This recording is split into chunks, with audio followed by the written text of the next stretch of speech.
Comme beaucoup, j'ai perdu un proche à cause du cancer. En fait, j'ai même pas connu ma grand-mère parce qu'elle en est décédée avant que je naisse. Pourtant, selon certains, elle aurait pu s'en sortir, à condition d'éviter la chimio et qu'elle consomme des jus.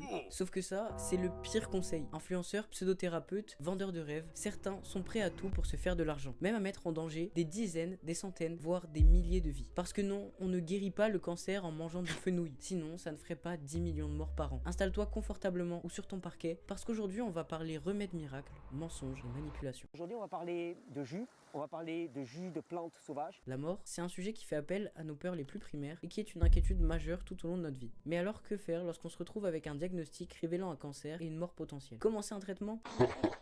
Je vous conseille plutôt d'acheter mon extracteur de jus avec mon code promo et mon e-book qui est actuellement en réduction comme par hasard. Sérieusement, ça peut être très compliqué pour les malades de supporter des traitements aussi lourds et aussi fatigants, alors lire méthode douce ou remède naturel, ça fait forcément envie. C'est trop beau pour être vrai prend tout son sens. Si on pouvait guérir grâce au jus détox, 1. Pourquoi est-ce qu'on laisserait autant de gens subir la chimiothérapie? 2. Faudrait-il que l'on redevienne chasseur-cueilleur? 3. J'en veux pas de ton extracteur de jus.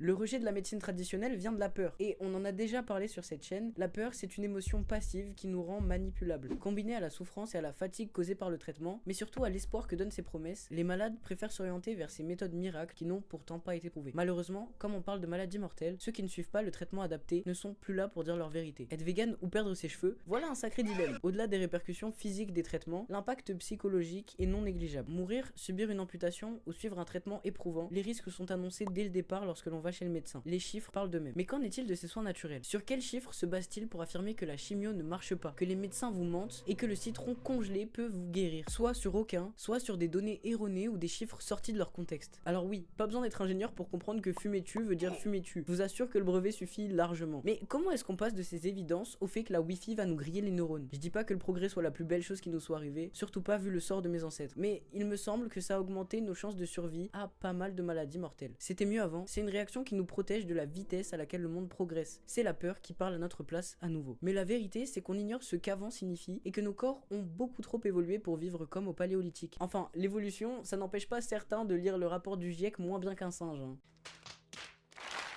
Attention, je ne dis pas que les malades qui tombent dans le piège sont stupides. Au contraire, c'est une réaction plutôt rationnelle de vouloir souffrir le moins possible. Mais laisser la peur parler à notre place, ça a plus souvent mené à des catastrophes qu'à des miracles. Partie 2.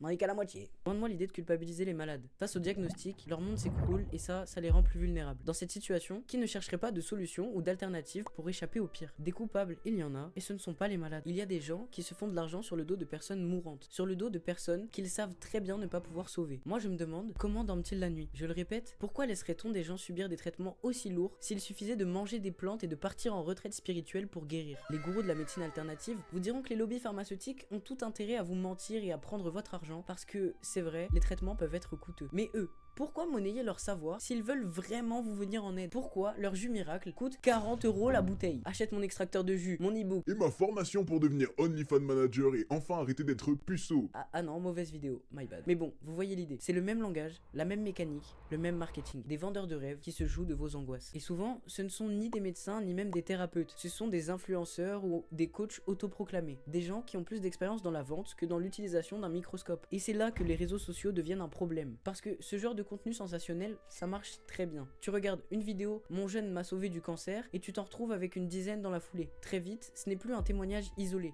C'est une vérité parallèle qui s'impose à toi. Ce qui est fou, c'est qu'il est même écrit explicitement sur le site de ces gourous de ne pas suivre leurs conseils et de ne pas les appliquer.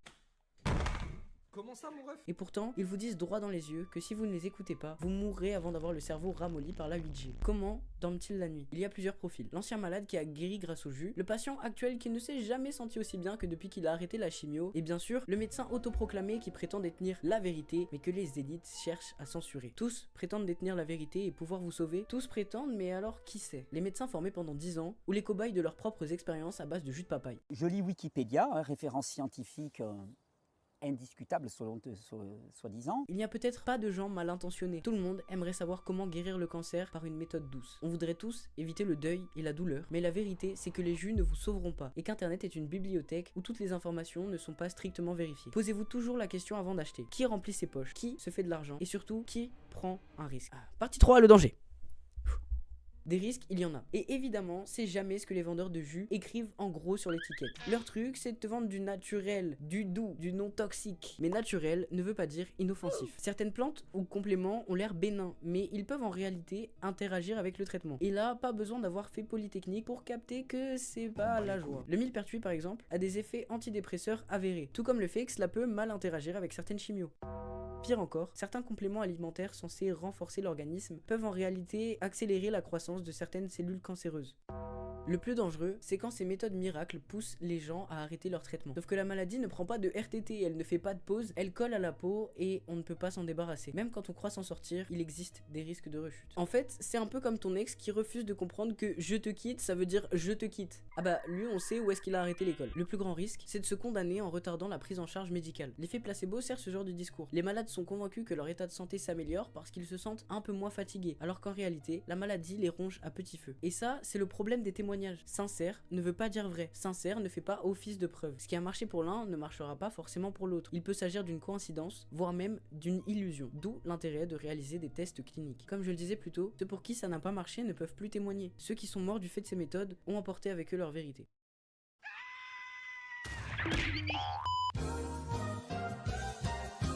La nature est elle-même remplie de poison et il faut se méfier de ce qu'on consomme. Pour les régimes restrictifs, ça va aller vite.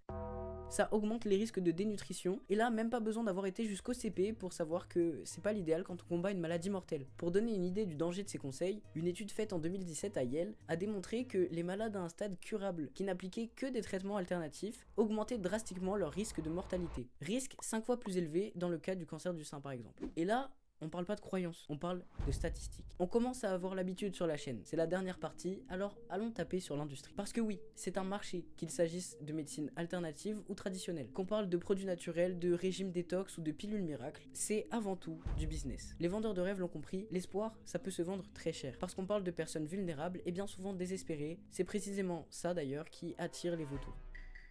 Une personne fragile achètera plus facilement. C'est ça que cherchent ceux qui exploitent la misère humaine. Et là, pas besoin de sombrer dans la théorie du complot. Même dans ce qu'on appelle des filières traditionnelles, il y a des enjeux économiques énormes. Oh, c'est si long.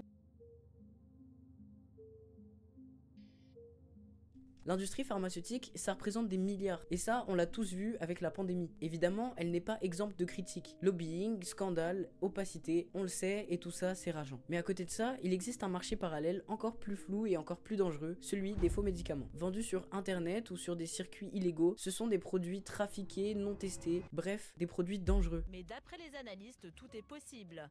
Placebo, médicaments sous-dosés ou parfois même des substances toxiques comme de la morora. Ce marché-là aussi, il tue en silence. Et aujourd'hui, avec les réseaux sociaux, il n'y a pas que la médecine alternative qui est mise en avant, il y a aussi ces faux produits. Pour se faire de l'argent grâce aux malades, il ne faut ni être médecin ni scientifique, juste bon en communication. Les influenceurs par exemple, ont la confiance de leur public, maîtrisent les codes des réseaux sociaux et ont une énorme audience. Résultat, une vidéo sponsorisée peut convaincre beaucoup plus vite qu'un médecin diplômé. Finalement, peu importe que ce soit légal ou non, tant qu'il y a de l'argent à se faire, la souffrance humaine sera exploitée. Et tant qu'on mettra plus de moyens dans le marketing que dans la prévention, le mensonge sera toujours plus séduisant que la vérité. Conclusion! Le 48 volts, je l'éteins. Quand on est malade, on veut aller mieux, le plus vite possible et le plus simplement possible, mais aussi sans trop souffrir. Tout ça, c'est humain. Alors quand quelqu'un vous promet une solution naturelle, hors système, tout ça, c'est tentant. Je sais pas ce qu'ils ont fumé à Wikipédia, mais voilà, je sais pas qui a présenté ça comme ça. Parce que la chimio fait peur, parce que les médecins ne prennent pas forcément le temps, et parce que parfois on se sent juste seul et incompris. Il existe des soins complémentaires, mais comme le nom l'indique, ça veut dire en plus, pas à la place. Une séance de sophrologie, un peu d'acupuncture, un régime adapté, tout ça, ça aide. Ça peut apaiser, mais ça ne remplacera pas un traitement médical. Pas plus qu'un smoothie remplace une transfusion. La médecine n'est pas parfaite, non. Elle est parfois lente, froide et souvent frustrante. Mais elle est là, et elle s'appuie sur des faits, pas sur les paroles d'un Thierry Casasnovas. Genre il est fou, il est crazy. Et ne me croyez pas, faites-en l'expérience. Là où tout le monde essaie de vous dire ah non, il faut pas le croire, ne me croyez pas. Allez expérimenter de l'autre côté du voile. Que ce soit par rapport au cancer, pour tout autre type de maladie ou juste une mauvaise passe, ne baissez pas les bras. La vie ne sera pas toujours un combat. Mais pour ça, il faut être patient et continuer d'y croire. Merci d'avoir regardé cette vidéo et on se retrouve bientôt pour une prochaine. Bisous. Il lui arrive d'encourager ses fidèles à cesser leurs traitements médicaux Par exemple, en déclarant que la chimiothérapie, c'est de la mort au rat. Il affirme que ces traitements à base de jus et de produits crus peuvent soigner les cancers, le diabète, les dépressions, l'autisme. Il prétend même pouvoir faire repousser un membre amputé.